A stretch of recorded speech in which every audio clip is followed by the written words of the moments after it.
لیکن پاکستان ہمیشہ سے امریکہ کی مجبوری رہا ہے۔ جو بائیڈن کے بارے میں ہم سب جانتے ہیں، یہ وہی شخص ہے جو پاکستان میں کیری لوگر بل کو لے کر آیا تھا۔ یہ وہی شخص ہے جس نے یوسف رضا گیلانی کو بولا تھا کہ ہم نے آپ کو اور نواز شریف کو باریاں کس لیے دی ہیں کہ آپ اپنی فوج کو کمزور کریں۔ یہ وہی شخص ہے جس نے افغانستان میں اپنی ہار کا ذمہ پاکستان پر ڈال دیا تھا۔ یہ وہی شخص ہے جس نے زرداری کے ساتھ مل کر ایبٹ آباد آپریشن کا جعلی ڈرامہ رچایا تھا۔ جب الیکشن ہو رہے تھے تب سب بڑے خوش تھے کہ جو بائیڈن مسلمانوں کے حق میں بہت بہتر ہے، پاکستان کے حق میں بہت بہتر ہے، کشمیر کے لیے آواز اٹھاتا ہے۔ ہم تب بھی یہی کمپین چلا رہے تھے کہ جو بائیڈن پاکستان کے لیے اچھا کبھی بھی نہیں سوچ سکتا۔ ٹرمپ جیسا بھی تھا وہ عمران خان کو پسند کرتا تھا اور وہ اپنی اسٹیبلشمنٹ کے خلاف بھی جاتا تھا۔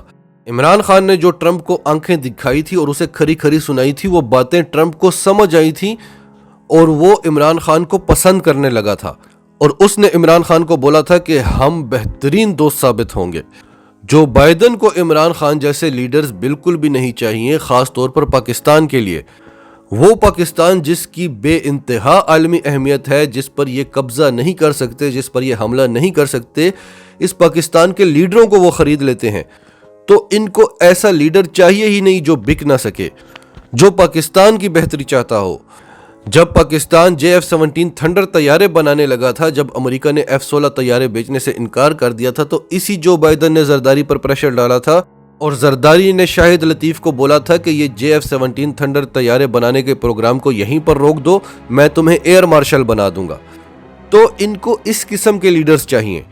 لیکن ابھی انہوں نے عمران خان کو اس سمٹ میں کیوں نہیں بلایا، اس کی ریزن ہم آپ کو آخر میں دیں گے۔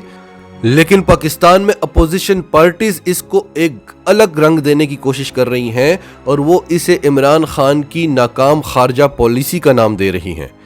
کامیاب خارجہ پالیسی کیا ہوتی ہے کہ ہم جو بائیڈن کی یہ بات مان لیں کہ ہاں آپ افغانستان میں ہی رہیں، ہم آپ کا ساتھ دیں گے، ہم آپ کو نیٹو سپلائز کے لیے راستہ بھی دیں گے، ہم سعودی عرب کی ڈکٹیشن لینا شروع کر دیتے، پاکستان کے خلاف فیصلے کرنا شروع کر دیتے، سی پیک سے پیچھے ہٹ جائیں، چین کا ساتھ نہ دیں، کشمیر پر شور مچانا چھوڑ دیں، افغان وار کا صحرا اپنے سر لے لیں، بھارت کو، مودی کو ایکسپوز کرنا چھوڑ دیں، ان کے خلاف دنیا کے آگے ثبوت نہ رکھیں، امریکہ، بھارت، سعودی عرب، اسرائیل کے مفادات میں کام کرتے رہتے اور اپنی جائیدادیں انگلینڈ میں بناتے رہتے، تو یہ کامیاب خارجہ پالیسی تھی۔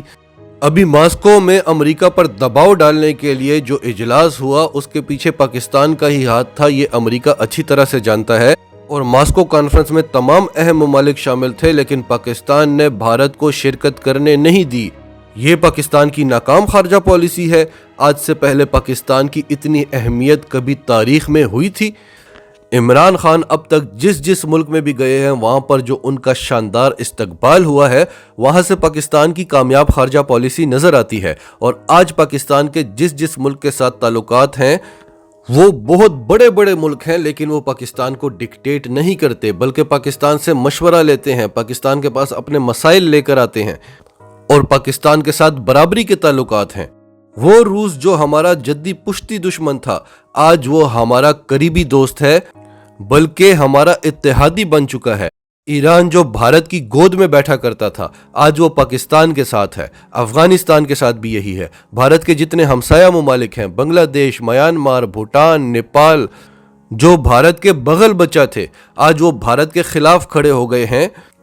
چین بھارت کے اندر گھستا جا رہا ہے، پاکستان اور چین نے مل کر بھارت کو چاروں طرف سے گھیرا ہوا ہے، بھارت کو دنیا میں تنہا کر کے رکھ دیا ہے۔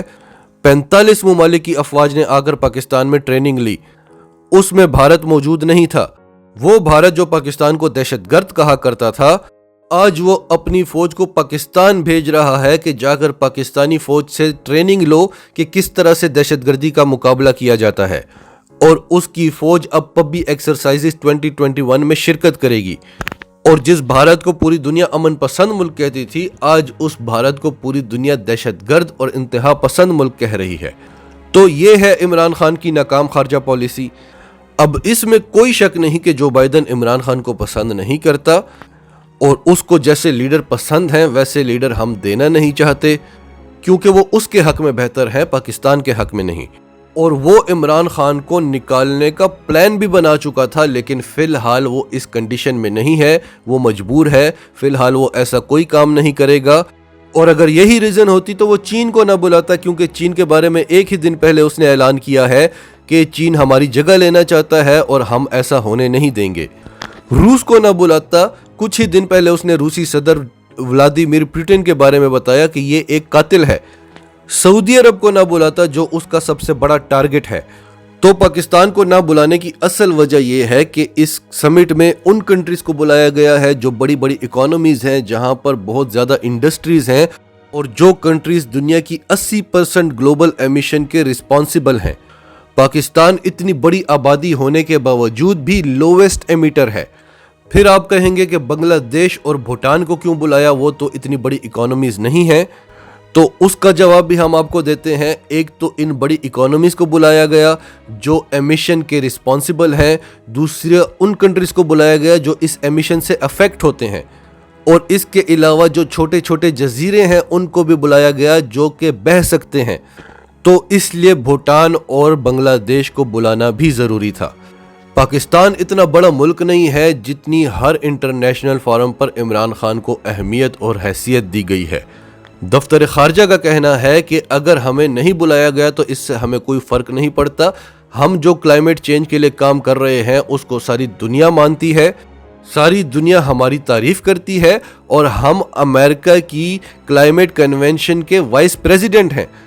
تو ہم جو کام کر رہے ہیں وہ کرتے رہیں گے، ہمیں جو بائیڈن اس کانفرنس میں بلاتا ہے یا نہیں بلاتا اس سے ہمیں کوئی فرق نہیں پڑتا۔